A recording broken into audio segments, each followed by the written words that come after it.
श्री स्कंद ज्योतिष के वर्णन प्रसंग में गणित विषय का प्रतिपादन।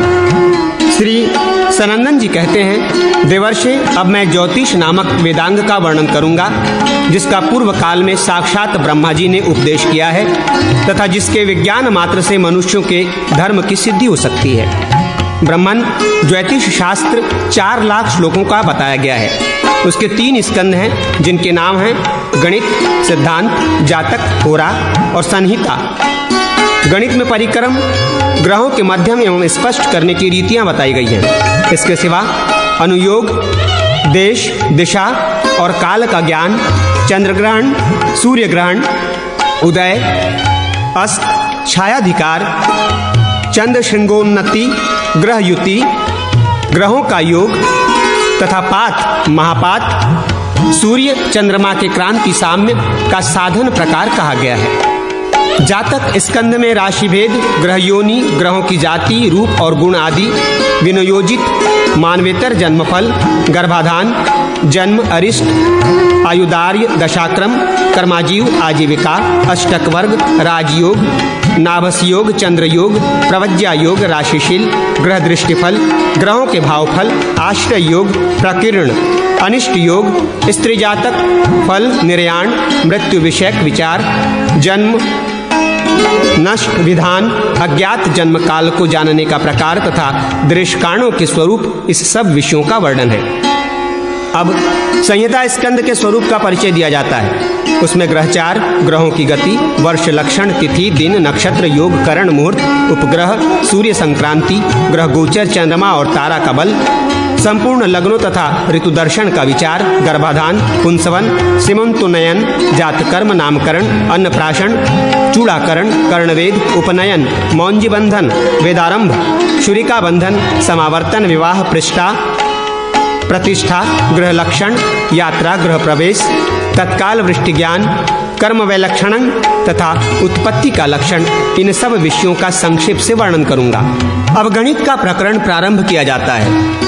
1 इकाई, 10 दहाई, शत सैकड़ा, सहस्र हजार, अयुत 10,000, लक्ष लाख, प्रयुत 10 लाख, कोटि करोड़, अबुर्ध 10 करोड़, अब्ज अरब, खर्व 10 अरब, निखर्व खर्व, महापद्म 10 खर्व, शंख, नील, जलधि 10 नील, अनत्य, पद्म, मध्य 10 पद्म, परार्ध, शंख इत्यादि संख्याबोधक संज्ञाएं उत्तरोत्तर 10 गुनी मानी गई हैं। यथा स्थानीय अंगों का योग या अंतरक्रम या व्युत्क्रम से करना चाहिए। गुणन के अंतिम अंक को गुणक से गुणना चाहिए, फिर उसके पार्श्ववर्ती अंक को भी उसी गुणक से गुणना चाहिए। इस तरह आदि अंक तक गुणन करने पर गुणनफल प्राप्त हो जाता है। मुने इसी प्रकार भागफल जानने के लिए भी यत्न करें। जितने अंक से भाजक के साथ गुणा करने पर भाज्य में घट जाए, वही अंक लब्धि अथवा भागफल होता है। 2 समान अंकों के गुणनफल को वर्ग कहा गया है। विद्वान पुरुष उसी को कृति कहते हैं। जैसे 4 का वर्ग 4 गुना 4 16 और 9 का वर्ग 9 गुना 9 81 होता है। वर्गमूल जानने के लिए दाहिने अंक से लेकर बाएं अंक तक अर्थात आदि से अंत तक विषम और सम का चिन्ह कर देना चाहिए। खड़ी लकीर को विषम का और पड़ी को सम का चिन्ह माना गया है। अंतिम विषम में जितने वर्ग घट सकें उतने घटा देना चाहिए। उस वर्ग का मूल लेना और उसे पृथक रख देना चाहिए। फिर द्विगुणित मूल से सम अंक में भाग दें और जो लब्धि आवे उसका वर्ग विषम में घटा दें। फिर उसे दूना करके पंक्ति में रख दें। मुनीश्वर, इस प्रकार बार बार करने से पंक्ति का आधा वर्गमूल होता है। समान 3 अंकों के गुणनफल को धन कहा गया है। अब धनमूल निकालने की विधि बताई जाती है। दाहिने के प्रथम अंक पर धन या विषम का चिन्ह खड़ी लकीर के रूप में लगावें। उसके वाम भाग में पार्श्ववर्ती 2 अंकों पर पड़ी लकीर के रूप में अघन या सम चिन्ह लगावें। इसी प्रकार अंतिम अंक तक 1 धन विषम और 2 अधन सम के चिन्ह लगाने चाहिए। अंतिम या विषम धन में जितने धन घट सकें उतने घटा दें। उस धन को अलग रखें, उसका धनमूल लें और उस धनमूल का वर्ग करें। फिर उसमें 3 से गुणा करें, उसे आदि अंक में भाग दें। लब्धि को अलग लिख दें। इस लब्धि का वर्ग करें और उसमें अनत्य प्रथम मूलांक एवं 3 से गुणा करें, फिर उसके बाद में अंक में उसे घटा दें तथा अलग रखी हुई लब्धि के धन को अगले अंक में घटा दें। इस प्रकार बार बार करने से धनमूल सिद्ध होता है। भिन्न अंकों के परस्पर हर से हर भाजक और अंश भाज्य दोनों को गुण देने से सबके नीचे बराबर हर हो जाता है। भाग प्रभाग में अंश को अंश से और हर को हर से गुणा करना चाहिए। भागानुबंध एवं भागापवाह में यदि एक अंक अपने अंश से अधिक या उन होवे तो तलस्थ हर से ऊपर वाले को हर को गुण देना चाहिए। इसके बाद अपने अंश से अधिक उन किए हुए हर से अर्थात भागानुबंध में हर अंश का योग करके और भागापवाह में हर अंश का अंतर करके अंश को गुण देना चाहिए। ऐसा करने से भागानुबंध और भागापवाह का फल सिद्ध होगा। जिसके नीचे हर ना हो उसके नीचे एक हर की कल्पना करनी चाहिए। भिन्न गुणन साधन में अंश अंश का गुणन करना और हर हर के गुणन से भाग देना चाहिए। इससे भिन्न गुणन में फल की सिद्धि होती है।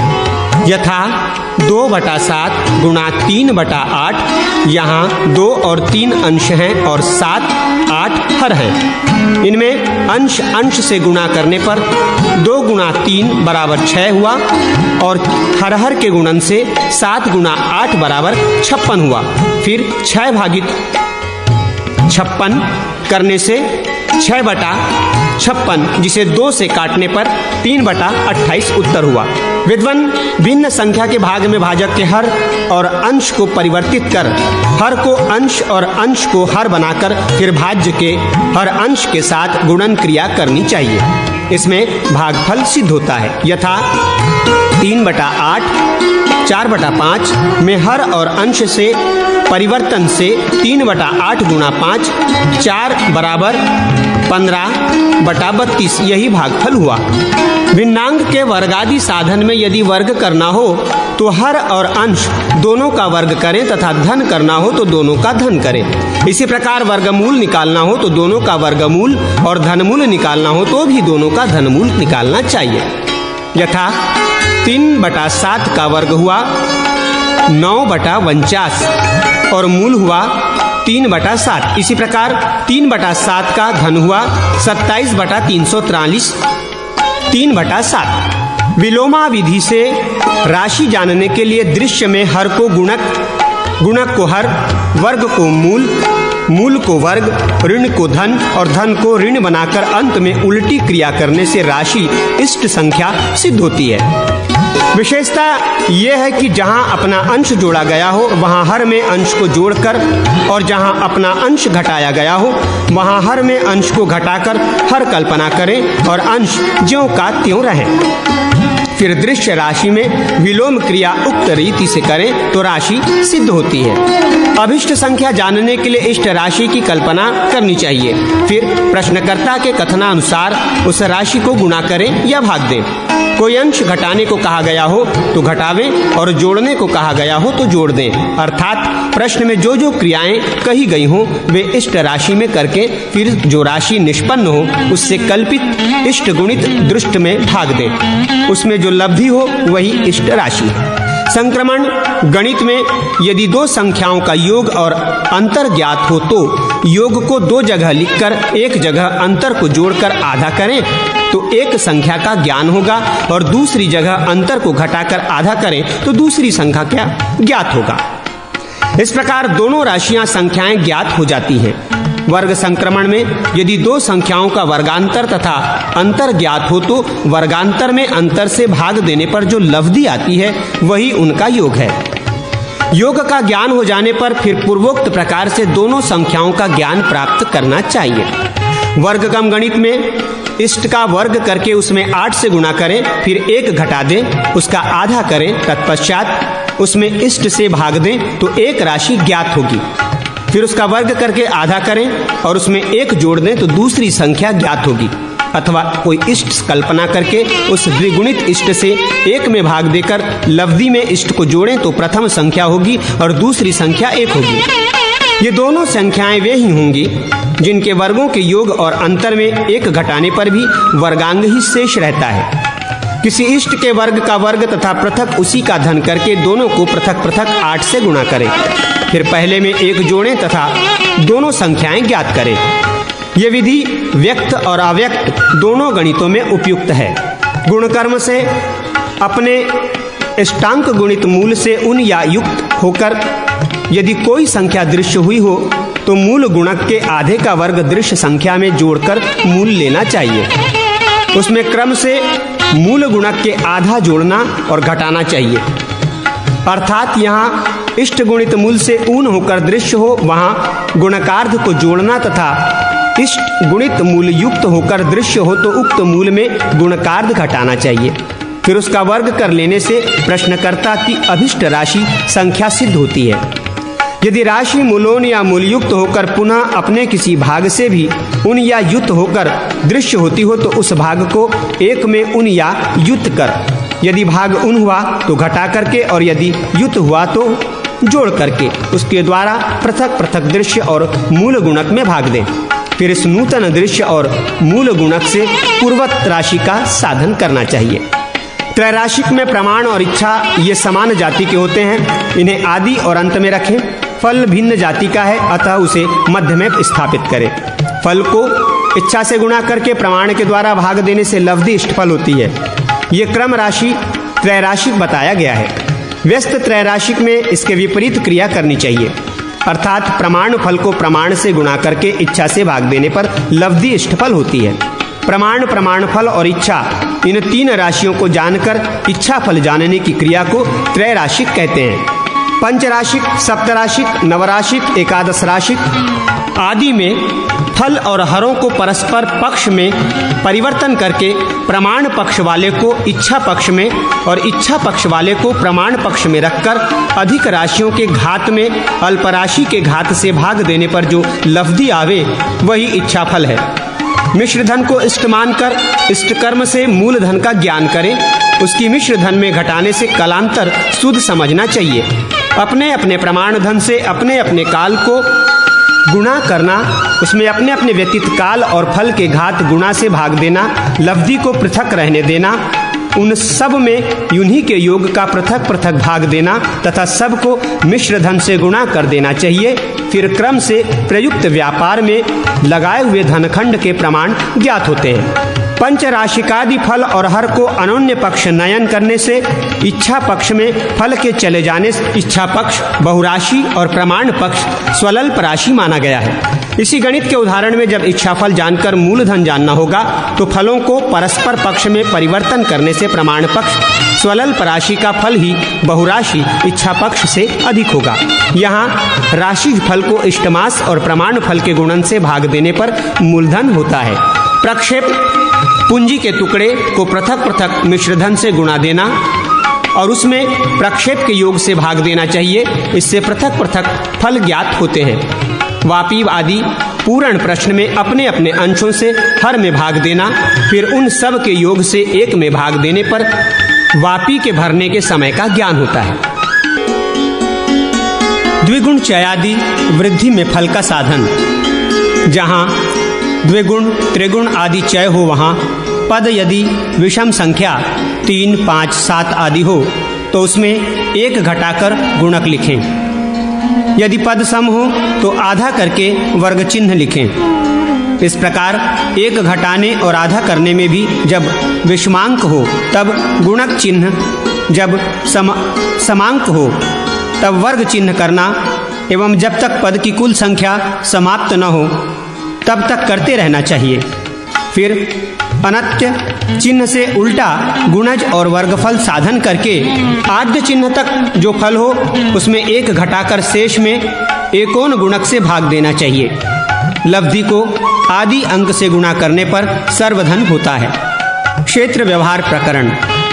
भुज और कोटि के वर्ग योग का मूल कर्ण होता है और कर्ण के वर्गांतर का मूल कोटि होता है तथा कोटि एवं कर्ण के वर्गांतर का मूल भुज होता है। ये बात त्रिभुज अथवा चतुर्भुज क्षेत्र के लिए कही गई है। अथवा राशि के अंतर्वर्ग में उन्हीं दोनों राशियों का द्विगुणित घात गुणनफल जोड़ दें तो वर्ग योग होता है अथवा उन्हीं दोनों राशियों के योगांतर का घात वर्गांतर होता है। मुने, व्यास को 22 से गुण देना और 7 से भाग देना चाहिए। इससे स्थूल परिधि का ज्ञान होता है। ज्या, जीवा और व्यास का योग एक जगह रखना और अंतर को दूसरी जगह रखना चाहिए। फिर इन दोनों का घात गुणा करना चाहिए। इस गुणन का मूल लेना और उसको व्यास में घटा देना चाहिए। फिर उसका आधा करें, वही शर होगा। व्यास में शर को घटाना, अंतर को शर से गुण देना, उसका मूल लेना और उसे दूना करना चाहिए तो जीवा हो जाएगी। जीवा का आधा करके उसका वर्ग करना, शर से भाग देना और लब्धि में शर को जोड़ देना चाहिए तो व्यास का मान होगा। परिधि से चाप को घटाकर शेष में चाप से ही गुणा करने पर गुणनफल प्रथम कहलाता है। परिधि का वर्ग करना, उसका चौथा भाग लेना, उसे 5 से गुणा करना और उसमें प्रथम को घटा देना चाहिए, ये भाजक होगा। चतुर्गुणित व्यास को प्रथम से गुण देना, ये भाज्य हुआ। भाज्य में भाजक से भाग देना, ये जीवा हो जाएगी। व्यास को 4 से गुणा करके उसमें जीवा को जोड़ देना, ये भाजक हुआ। परिधि के वर्ग को जीवा की चौथाई और 5 से गुण देना, ये भाज्य हुआ। भाजक से भाज्य में भाग देना, जो लब्धि आवे उसे परिधि वर्ग के चतुर्थांश में घटा देना और शेष का मूल्य लेना, उसे वृत्त परिधि के आधे में घटा देने पर तो धनु का चाप होगा।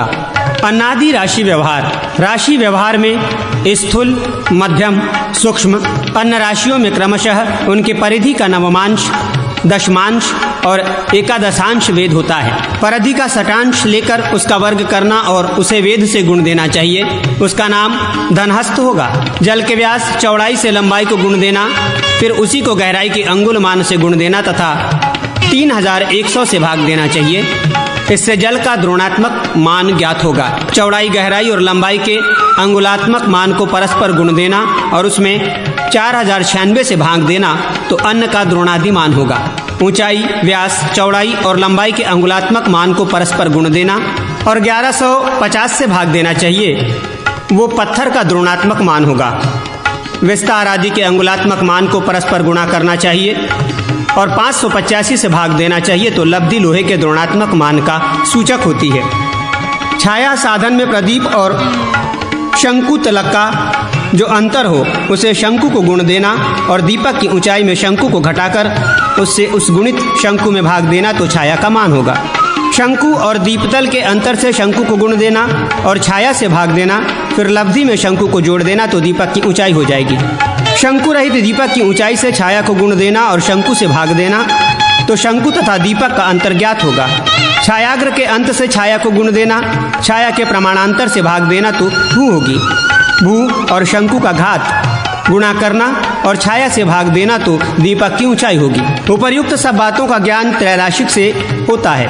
ये परिकर्म गणित मैंने संक्षेप से कहा। अब ग्रह का मध्यात्मिक गणित बताता हूँ, वो भी अधिक विस्तार से नहीं। विप्रवर, चारों युगों का सम्मिलित मान 43,20,000 वर्ष बतलाया गया है। उसके दशांश में 4 का गुणा करने पर सत्ययुग नामक पाद होगा। उसका मान 17,28,000 वर्ष है। दशांश में 3 का गुणा करने पर 1,29,06,000 वर्ष त्रेता नामक पाद होता है। दशांश में 2 का गुणा करने पर 8,64,000 वर्ष द्वापर नामक पाद होता है और उक्त दशांश को एक गुणा ही रखने पर 4,32,000 वर्ष कलयुग नामक पाद कहा गया है। कृताब्द सहित एक सत्ययुग अधिक 71 चतुर्युग का एक मनवंतर होता है। ब्रह्मा जी के एक दिन में 14 मनु होते हैं और उतने ही समय की उनकी एक रात्रि होती है। नारद, ब्रह्मा जी के वर्तमान कल्प में जितने वर्ष बीत गए हैं उन्हें एकत्र करके ग्रहानयन ग्रह साधन करना चाहिए अथवा इष्ट युगादि से ग्रह साधन करें। एक युग में पूर्व दिशा की ओर चलते हुए सूर्य, बुध और शुक्र के 43,20,000 भगण होते हैं तथा मंगल, शनि और बृहस्पति के शीघ्रोक्त भगण भी उतने ही होते हैं। एक युग में चंद्रमा के भगण 57,75,03,336 होते हैं।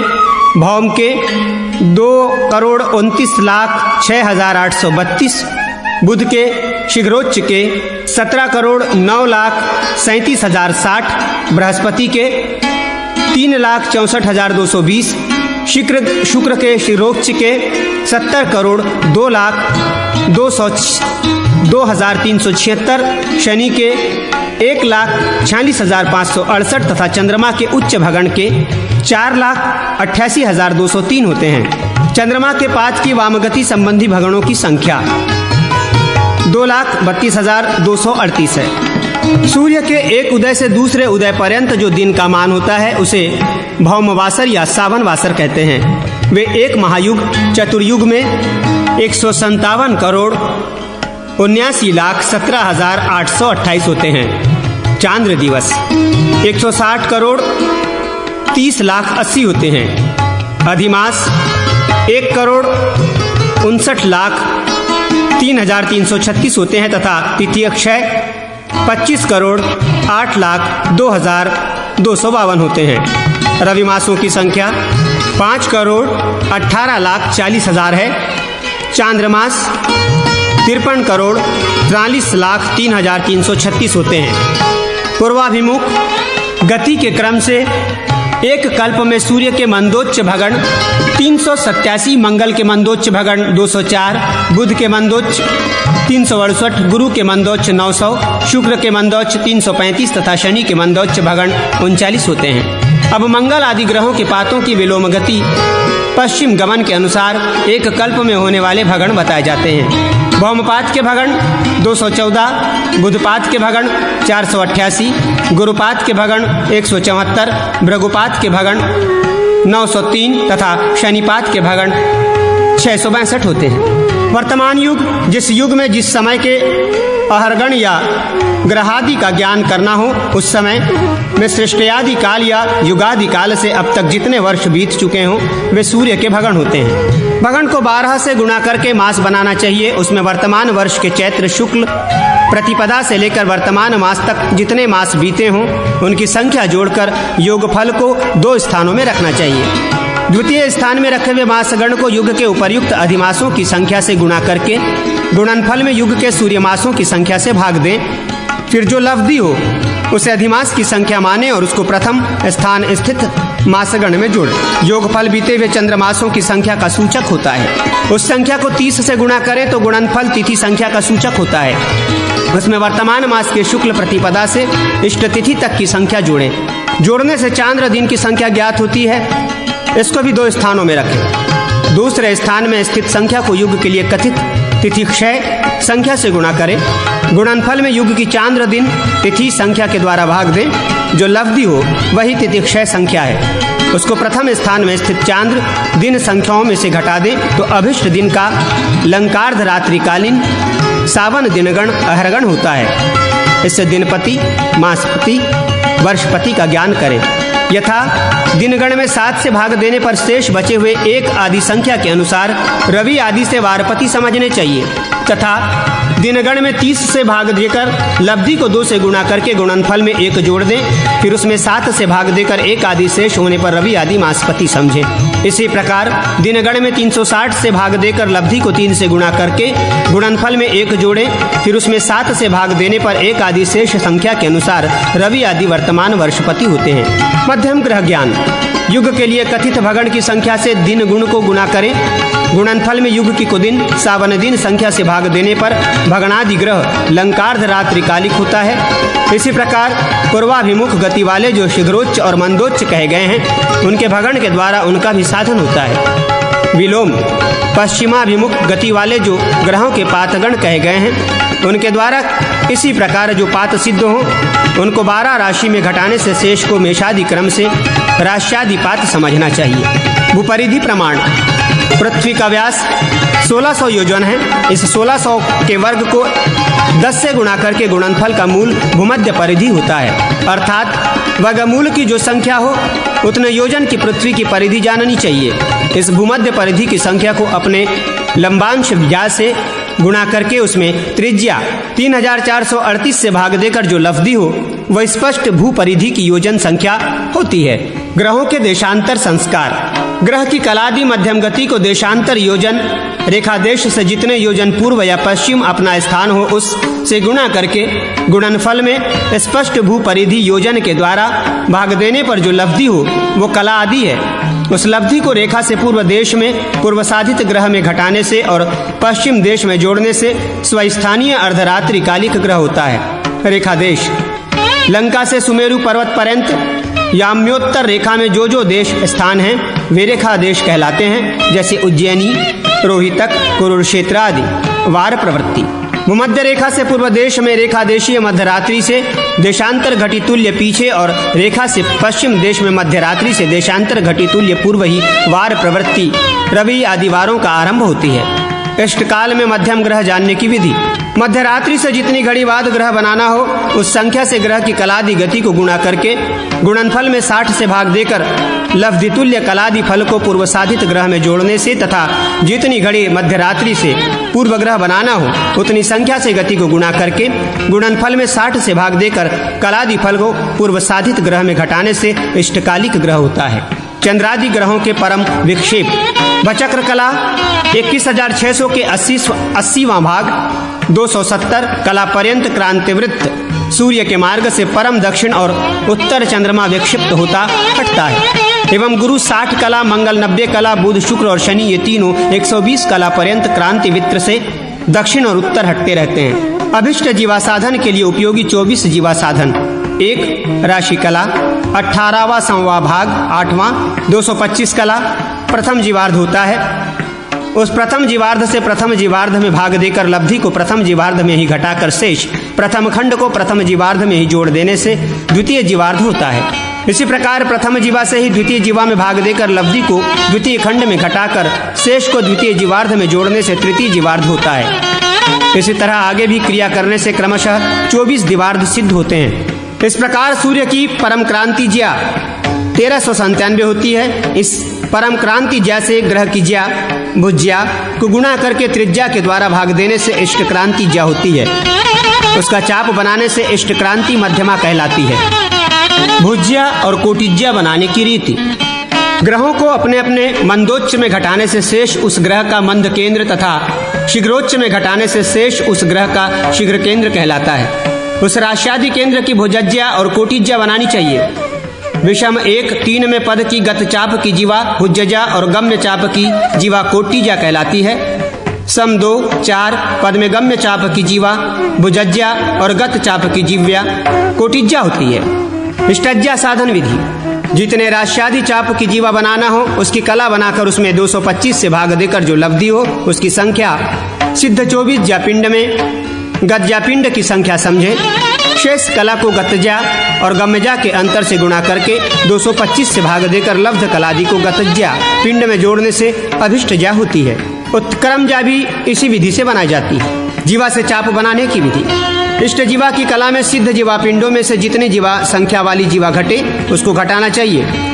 शेष कला को 225 से गुणा करके गुणनफल में गत गम्य जीवा के अंतर से भाग देकर जो लब्धि कलादि हो उसको घटाई हुई सिद्ध जीवा संख्या से गुणित 225 में जोड़ने से इष्टज्या का चाप होता है। रवि और चंद्रमा के मंद परिधंश। समपद के अंत में सूर्य के 14 अंश और चंद्रमा के 32 अंश मंद परिधि मान होते हैं और विषम पद के अंत में 20 कला कम अर्थात सूर्य के 13 40 और चंद्रमा के 31 40 मंद परिध्वंश हैं। मंगलादि ग्रहों की मंद और शीघ्र परिधि। समपदांत में मंगल के 75, बुध के 30, गुरु के 33, शुक्र के 12 और शनि के 49 तथा विषम पदांत में मंगल के 72, बुध के 28, गुरु के 32, शुक्र के 11 और शनि के 48 मंद परिध्यंश हैं। इसी प्रकार समपद के अंत में मंगल के 235, बुध के 133, गुरु के 70, शुक्र के 262 और शनि के 39 तथा विषम पदांत में मंगल के 232, बुध के 132, गुरु के 72, शुक्र के 260 और शनि के 40 शीघ्र परिध्यंश कहे गए हैं। अभिष्ट स्थान में परिधि साधन। अभिष्ट स्थान में मंद तथा शीघ्र परिधि बनानी हो तो उस ग्रह की भुजज्या को विषम संपदांत परिधि के अंतर से गुणा करके गुणनफल में त्रिज्या 3438 से भाग देकर जो अंशादि लब्धि हो उसको संपदांत परिधि में जोड़ने या घटाने से, विषम पदांत से संपदांत कम हो तो जोड़ने अन्यथा घटाने से इष्ट स्थान में स्पष्ट मंद तथा शीघ्र परिध्यंश होते हैं। भुजपल कोटिपल साधन। इस प्रकार साधित स्पष्ट परिधि से ग्रह की भुजज्या और कोटिज्या को पृथक पृथक गुणा करके भग्नांश 360 से भाग देकर लब्ध भुजज्या से भुजपल और कोटिज्या से कोटिफल होते हैं। एवं मंद परिधि द्वारा मंद फल और शीघ्र परिधि द्वारा शीघ्र फल समझने चाहिए। यह मंद परिधिवश भुजज्जा द्वारा जो भुज फलावे उसका चाप बनाने से मंद कलादि फल होता है। शीघ्र कर्ण साधन। पूर्व विधि से शीघ्र परिधि द्वारा जो कोटि फलावे उसको मकरादि केंद्र हो तो त्रिज्या 3438 से जोड़े, कर्कादि केंद्र हो तो घटावे, जोड़ या घटाकर जो फल हो उसके वर्ग में शीघ्र भुजफल के वर्ग को जोड़ दें, फिर उसका मूल लेने से शीघ्र कर्ण होता है। शीघ्र फल साधन।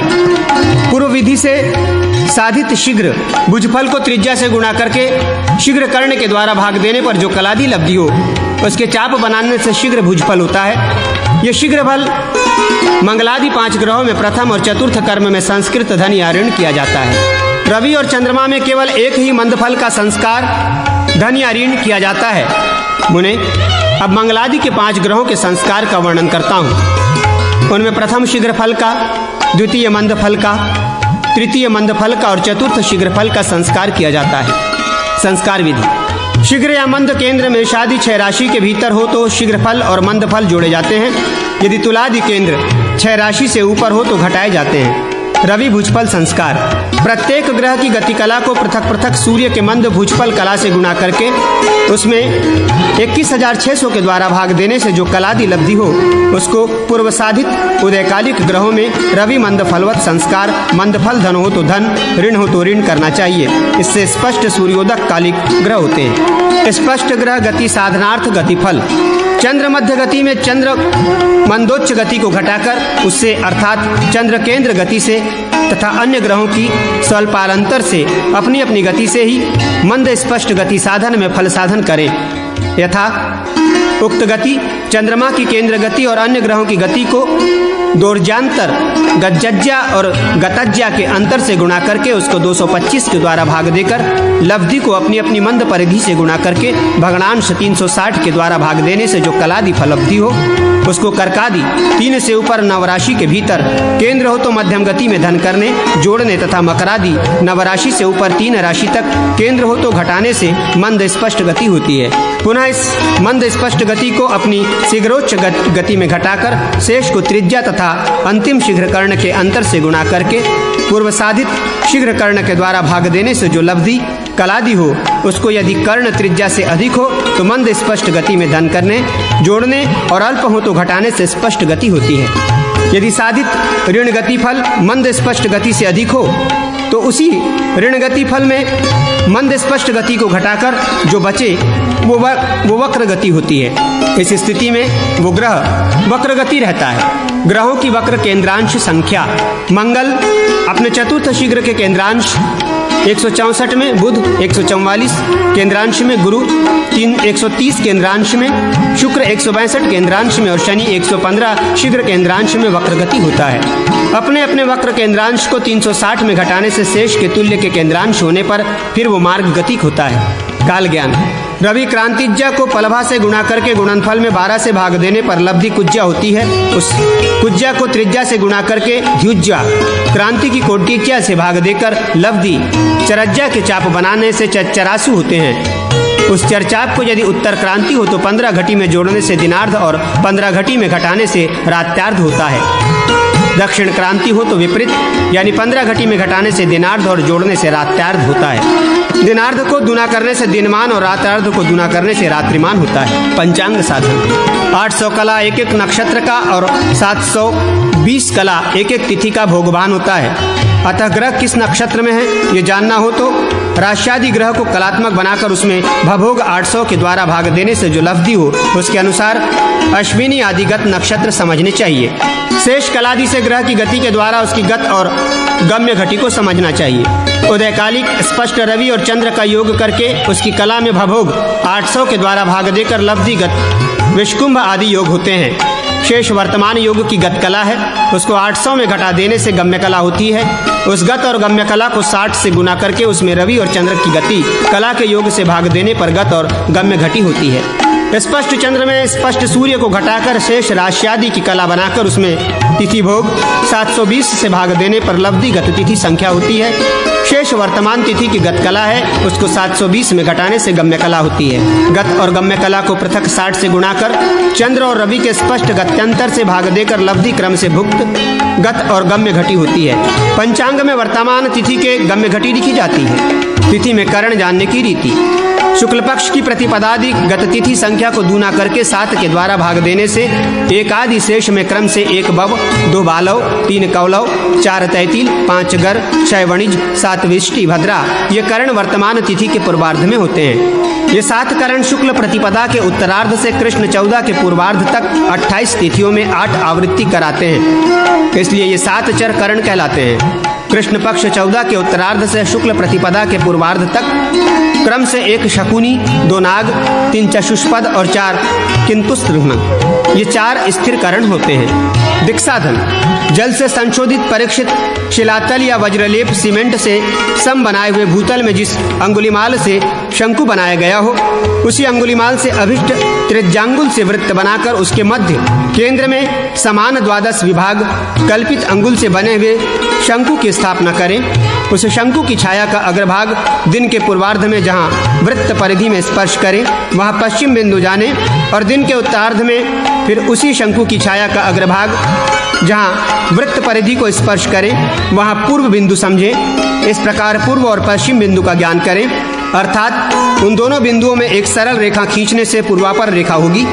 उस पूर्वापर रेखा के दोनों अग्रों को केंद्र मानकर दोनों वृत्तार्ध बनाने से मत्स्याकार होगा। उसके मुख में पुच्छ में रेखा करने से दक्षिणोत्तर रेखा होगी। ये दक्षिणोत्तर रेखा के केंद्र बिंदु में होकर जाती है। ये रेखा जहाँ वृत्त में स्पर्श करे वहाँ दक्षिण तक तथा उत्तर दिशा के बिंदु समझें। फिर उस दक्षिणोत्तर रेखा पर पूर्व युक्ति से मत्स्योपादन द्वारा पूर्वापर रेखा बनावे तो ये रेखा केंद्र बिंदु में होकर ठीक पूर्व और पश्चिम बिंदु का वृत्त में स्पर्श करेगी। इस प्रकार 4 दिशाओं को जानकर पुनः 2-2 दिशाओं के मध्यम बिंदु से मत्स्योपादन द्वारा विदिशाओं कोणों का ज्ञान करना चाहिए। इस प्रकार वृत्त में दिशाओं का ज्ञान होने पर वृत्त के बाहर चारों दिशाओं के बिंदुओं से स्पर्श रेखा द्वारा चतुरस्र चतुर्भुज बनावे। वृत्त के मध्य केंद्र से भुजांगुल तुल्य भुज की दिशा में उत्तर या दक्षिण बिंदु पर छाया रेखा होती है। उस छाया रेखा को पूर्वापर रेखा के समानांतर बनावे। पूर्वापर रेखा पूर्वापर वृत्त उमंडल और नाड़ी वृत्त के धरातल में होती है, इसलिए क्षितिज धरातलगत वृत्त के केंद्र से पूर्वापर रेखा खींचकर उस पलभाग्र बिंदुगत पूर्वापर समानांतर रेखा बनावे। इस प्रकार इष्ट छाया गगरत्र तथा पलभा रेखा के बीच अंतर को अग्रा कहते हैं। शंकु 12 के वर्ग में छाया के वर्ग को जोड़कर मूल लेने से छायाकर्ण होता है और छायाकर्ण के वर्ग में शंकु के वर्ग को घटाने से मूल छाया होती है तथा छाया के घटाने से मूल शंकु होता है। अनयांश साधन एक युग में राशि चक्र सृष्टि आदि स्थान से पूर्व और पश्चिम को 600 बार चलित होता है, जो उसके भगण कहलाते हैं। इसलिए अहरगणक को 600 से गुणा करके युग के कुदिन से भाग देकर राश्यादि फल से भुज बनावे। उस भुज को 3 से गुणा करके 10 के द्वारा भाग दे तो लब्धि अयनांश होती है। इस अयनांश को अहरगणक द्वारा साधित ग्रह में जोड़कर क्रांति छाया और चरखंड आदि बनाने चाहिए। लंबांश और अक्षांश साधन शंकु 12 और पलवा को पृथक पृथक त्रिज्या से गुणा करके उसमें पलकर्ण से भाग देने पर लब्धि क्रमशः लंबज्या और अक्षज्या होती है। दोनों के चाप बनाने से लंबांश और अक्षांश होते हैं। इनकी दिशा सर्वदा दक्षिण समझी जाती है। सूर्य ज्ञान से मध्याह्न छाया साधन अपने अक्षांश और सूर्य के क्रांत्यांश दोनों एक दिशा की ओर हों तो योग करने से और यदि भिन्न दिशा के हों तो दोनों को अंतर करने से शेष सूर्य का नतांश होता है। उस नतांश को भुजज्या और कोटिज्या बनावे। भुजज्या और त्रिज्या को पृथक पृथक शंकुमान से गुणा करके उसमें कोटिज्या से भाग देने पर लब्धि क्रमशः मध्याह्न काल में छाया और छाया कर्ण के मान का सूचक होती है। मध्याह्न छाया से सूर्य साधन अपने अक्षांश और मध्याह्न कालिक सूर्य के नतांश दोनों एक दिशा के हों तो अंतर करने से और यदि भिन्न दिशा के हों तो योग करने से जो फल हो वो सूर्य की क्रांति होती है। क्रांतिज्या को त्रिज्या से गुणा करके उसमें परम क्रांतिज्या 1397 से भाग देने पर लब्धि सूर्य की भुजज्या होती है। उसके चाप बनाकर मेषादि 3 राशि में सूर्य हो तो वही स्पष्ट सूर्य होता है। कर्कादि 3 राशि में हो तो उस चाप को 6 राशि में घटाने से, तुलादि 3 राशि में हो तो 6 राशि से जोड़ने से और मकरादि 3 राशि में हो तो 12 राशि में घटाने से जो योग या अंतर हो वो मध्याह्न में स्पष्ट सूर्य होता है। उस स्पष्ट सूर्य से विपरीत क्रिया द्वारा मंद फल साधन कर बार बार संस्कार करने से मध्यम सूर्य का ज्ञान होता है। ग्रहों के अहोरात्र मान। जिस राशि में तत्काल ग्रह हो उस राशि के उदयमान से उस ग्रह की गति को गुणा करके उसमें 1800 से भाग देकर लब्ध असु को अहोरात्रासु 21,600 में जोड़ने पर उस ग्रह का अहोरात्रमान होता है। असु से पल और घड़ी बना लेनी चाहिए। राशियों के उदयमान 1 राशि, 2 राशि और 3 राशि की ज्या को पृथक पृथक परमालाब्धुज्या परम क्रांति की कोटिज्या से गुणा करके उसमें अपनी अपनी द्युज्या क्रांति कोटिज्या से भाग देकर लब्धियों के चाप बनावे। उनमें प्रथम चाप मेष का उदय लंकोदय मान होता है। प्रथम चाप को द्वितीय चाप में घटाने पर शेष वृष का उदयमान होता है एवं द्वितीय चाप को तृतीय चाप में घटाकर जो शेष रहे वो मिथुन का लंकोदय मान होता है। यथा 1670 असु मेष का, 1795 वृष का तथा 1935 मिथुन का सिद्ध लंकोदय मान है। इन तीनों में क्रम से अपने देशीय तीनों चरखंडों को घटावे तो क्रमशः तीनों अपने देश के मेष आदि 3 राशियों के उदयमान होते हैं। पुनः उन्हीं तीनों लंकोदय मानों को उत्क्रम से रखकर इन तीनों में अपने देश के तीनों चरखंडों को उत्क्रम से जोड़ने पर कर्क आदि 3 राशियों के स्वदेशों उदयमान होते हैं एवं मेषादि कन्या पर्यंत 6 राशियों के उदयमान सिद्ध होते हैं। पुनः ये उत्क्रम से तुलादि 6 राशियों के मान होते हैं। लग्न साधन। इष्टकालिक सायनांश सूर्य के भुक्तांश और भोग्यांश द्वारा भुक्तासु और भोग्यासु का साधन करना चाहिए।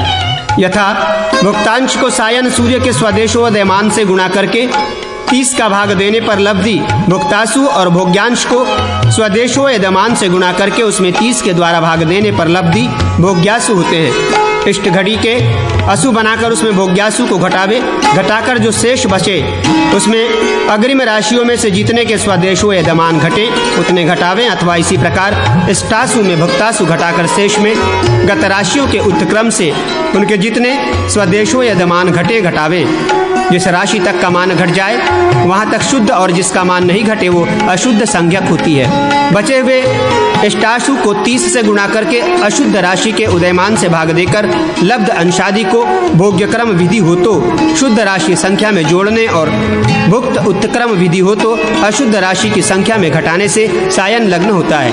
उसमें अयनांश घटाने से फल कथनोपयुक्तु उदय लग्न होता है। मध्य दशम लग्न साधन। इसी प्रकार पूर्व नतकालासु से लंकोदय द्वारा अंशादि साधन करके उसको सूर्य में घटाने से तथा पश्चिम नतकालासु और लंकोदय द्वारा अंशादि साधन करके सूर्य में जोड़ने से मध्य दशम आकाश मध्य लग्न होता है। लग्न और स्पष्ट सूर्य को जानकर इष्टकाल साधन। लग्न और सूर्य इन दोनों में जो ऊन पीछे हो उसके भोग्यांश द्वारा भोग्यासु और जो अधिक आगे हो उसके भुक्तांश द्वारा भुक्तासु साधन कर दोनों को जोड़े तथा उसमें उन दोनों लग्न और सूर्य के बीच के दोनों राशियां हो तो उसके उदयासुओं को जोड़े तो इष्टकालासु होते हैं। ग्रहण साधन। पर्वांत काल में स्पष्ट सूर्य और चंद्र राहु का साधन करें। सूर्य में राहु को घटाकर जो शेष बचे उसके भुजांश यदि 14 से अल्प हो तो चंद्र ग्रहण की संभावना समझें। उन भुजांशों को 11 से गुणा कर 7 से भाग देने पर लब्धि अंकुलादि शर होता है। सूर्य को चंद्रमा और चंद्रमा को भुभा पृथ्वी की छाया आच्छादित करती है। इसलिए सूर्य ग्रहण में सूर्य छाद्य और चंद्रमा छादक तथा चंद्र ग्रहण में चंद्रमा छाद्य भुभा छादक ग्रहण कत्री ऐसा समझना चाहिए। अब छन्न ग्रासमान कहते हैं। छाद्य और छेदक के बिंबमान का योग करके उसमें आधे से शर घटाने से छन्न ग्रासमान होता है। यदि ग्रासमान ग्राह्य छाद्य से अधिक हो तो उसमें छाद्य को घटाकर जो शेष बचे उसका खचन्न का ग्रास समझना चाहिए। माने क्यार्ध। छाद छादक के बिंब योगार्ध में शर जोड़कर 10 से गुणा करें। फिर ग्रासमान से गुणा करके गुणनफल का जो मूल हो उसमें अपना शतांश घटाकर शेष में चंद्र बिंब से भाग देने पर लब्धि प्राप्त घटी को आदि को स्थिरधर्ध समझें। इस स्थिरधर्ध को 2 स्थानों में रखें। व्यगु व्यगवर्ग राहु घटाया हुआ सूर्य यदि 6 या 12 राशि से उन हो तो द्विगुणित व्यगु भुजांश तुल्य पल को प्रथम स्थानगत स्थित धर्म में घटावें और द्वितीय स्थान वाले में जोड़ें। यदि व्यगु 6 या 12 से अधिक हो तो विपरीत क्रम से प्रथम स्थान में जोड़ने और द्वितीय स्थान में घटाने से स्पर्श और मोक्षकालिक स्पष्ट स्थिर्ध होते हैं। ग्रहण का विंशोपक विस्पाफल। अंगुलादि ग्रासमान को 20 से गुणा करके गुणनफल में अंगुलात्मक साध्यमान से भाग दें। जो लफ्ज़ी आवे वो विंशोपक फल होता है। सूर्य ग्रहण में विशेष लंबन घटी साधन। पर्वांत काल में ग्रहण का मध्य होता है। सूर्य ग्रहण में दर्शांत कालिक लग्न बनाकर उसमें 3 राशि घटाने से वित्रिभ या त्रिभुवन लग्न कहलाता है। उसको पृथक रखकर उसकी क्रांति और अक्षांश के संस्कार, एक दिशा में योग भिन्न दिशा में अंतर करने से नतांश होता है। उसका 22वां भाग करके वर्ग करना चाहिए। यदि 2 से कम हो तो उसी में, यदि 2 से अधिक हो जाए तो 2 घटाकर शेष के अधिक को उसी वर्ग में जोड़कर पुनः 12 में जोड़ने से हार होता है। त्रिभुवन लग्न और सूर्य के अंतरांश के दशमांश को 14 में घटाकर शेष को उसी दशमांश से गुणा करें। उसमें पूर्व साधित हार से भाग देने पर लब्धि तुल्य घटादि लंबन होता है। यह लंबन यदि विविध सूर्य से अधिक हो तो धन, अल्प हो तो ऋण होता है। अर्थात साधित दर्शांत काल में इस लंबन को जोड़ने घटाने से पृष्ठ स्थानीय दर्शांत काल होता है। घट्यादि लंबन को 13 से गुणा करने पर गुणनफल कलादि होता है। उसको व्यवर्क में जोड़ या घटाकर शर बनावे तो पृष्ठीय दर्शांत कालिक शर स्पष्ट होता है। तथा घट्यादि लंबन को 6 से गुणा करके गुणनफल को अंशादि मानकर वित्रिभ में जोड़कर या घटाकर नतांश साधन करें। नतांश के दशमांश को 18 में घटाकर शेष को उसी दशमांश से गुणा करें। गुणनफल को 6 अंश 18 कला में घटाकर जो शेष बचे उसमें गुणनफल में ही भाग देने से लफ्ज़ अंगुलादि नतांश की दिशा की ही नीति होती है। इस नति और पूर्व साधित शर दोनों के संस्कार भिन्न दिशा हो तो अंतर, एक दिशा हो तो योग से स्पष्ट शर होता है। सूर्य ग्रहण में उसी शर से और स्त्यर्ध बनावे। स्त्यर्ध को 6 से गुणा करके अंशादि गुणनफल को वित्रिभ में घटावे और दूसरे स्थान में जोड़ें। इन दोनों पर से पूर्व विधि से पृथक लंबन साधन करके क्रमशः पूर्व विधि से साधित स्पर्श और मोक्ष काल में संस्कार करने से स्पष्ट पृष्ठ स्थानीय स्पर्श और मोक्ष काल होते हैं। ग्रहों के उदयास्त कालांश 12, 17, 13, 11, 9, 15 ये क्रम से चंद्र, मंगल, बुध, गुरु, शुक्र और शनि के कालांश हैं। अपने अपने कालांश तुल्य सूर्य से पीछे ग्रह होते हैं तो अस्त और कालांश तुल्य सूर्य से आगे होते हैं तो उदय होता है। अर्थात ग्रह अपने अपने कालांश के भीतर सूर्य से पीछे या आगे जब तक रहते हैं तब तक सूर्य सानिध्यवश अस्त अदृश्य रहते हैं। ग्रहों के प्रतिबिंब द्वारा छाया साधन। समभूमि में रखे हुए दर्पण आदि में ग्रहों के प्रतिबिंब को देखकर दृष्टि स्थान से भूमि पर्यंत लंबपात कर दृष्टि की ऊंचाई का मान समझें। लंबमूल और प्रतिबिंब के अंतर प्रमाण को दृष्टि की ऊंचाई से भाग देकर लब्धि को 12 से गुणा करने पर उस समय उस ग्रह की छाया का प्रमाण होता है। चंद्र श्रृंगोन्नति ज्ञान। सूर्यास्त समय में सावयवगत और ऐश्य तिथि का साधन करें। उस सावयव तिथि को 16 से गुणा करके उसमें तिथि के वर्ग को घटाकर शेष को स्वदेशीय पलभा से गुणा करें। गुणनफल में 15 से भाग देकर लफ्धी फल की दिशा उत्तर समझें। उसमें सूर्य की क्रांति का यथोक्त संस्कार, एक दिशा में योग भिन्न दिशा में अंतर करें तथा चंद्रमा के शर और क्रांति का विपरीत संस्कार करके जो फल हो उसमें द्विगुणित तिथि से भाग देने पर जितनी लब्धि हो उसका अंगुल संस्कार दिशा का वलन होता है। चंद्रमा से जिस दिशा में सूर्य रहता है वही संस्कार की दिशा समझी जाती है। तिथि में अपना पचमांश घटाने से शुक्ल चंद्र के श्वेत भाग का अंगुलादि मान होता है। वलन की जो दिशा होती है उस दिशा का चंद्र श्रृंग उन्नत और अन्य दिशा में नत होता है। तदनुसार परिलेख करना चाहिए।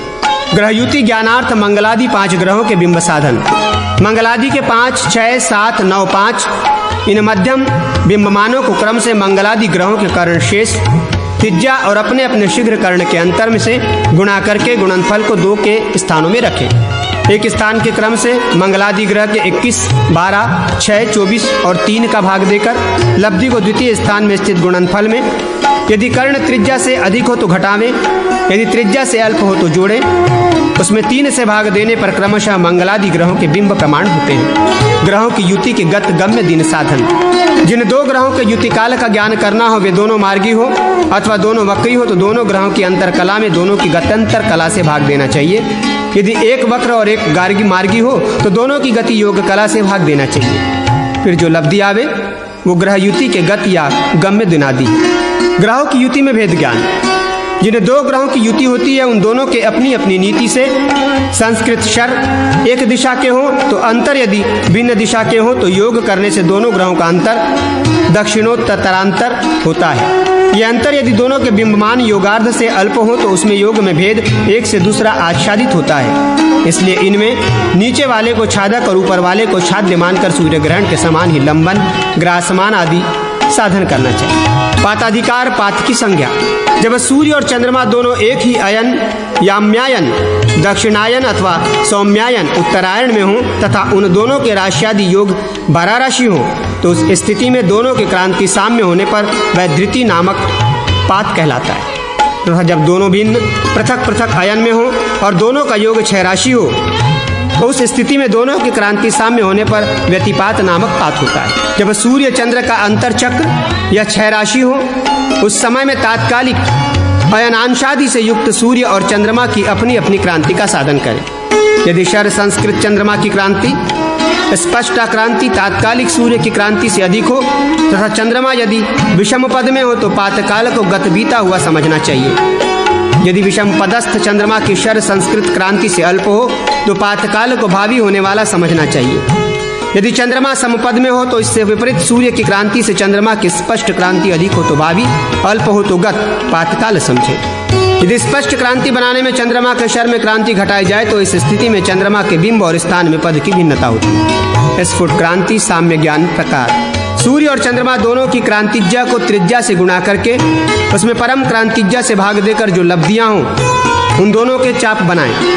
उन दोनों चापों का जो अंतर हो उसको संपूर्ण या अर्ध कुछ न्यून करके गतपात हो तो चंद्रमा में जोड़े, गतपात हो तो घटा दे। पुनः उपयुक्त चाप के अंतर या उसके खंड को सूर्य की गति से गुणा करके गुणनफल में चंद्र गति से भाग देकर जो लब्धि कलादि हो उसको चंद्रमा के समान ही सूर्य में संस्कार करें। गम्यपात हो तो जोड़े, गतपात हो तो घटा दे। इसी प्रकार सूर्य फलवत उक्त चापांतर को चंद्रपात की गति से गुणा करके उसमें चंद्र गति से भाग देकर लब्धि रूप चंद्रपात के कलादि फल को चंद्रपात राहु में विपरीत संस्कार करें। गतपात में जोड़े, गम्यपात में घटावे, तो पात कालासन्न समय के सूर्य, चंद्रमा और चंद्रपात होते हैं। फिर तीनों रवि, चंद्र और चंद्रपात के द्वारा उपर्युक्त क्रिया को तब तक 4 बार बार करता रहे जब तक दोनों की क्रांति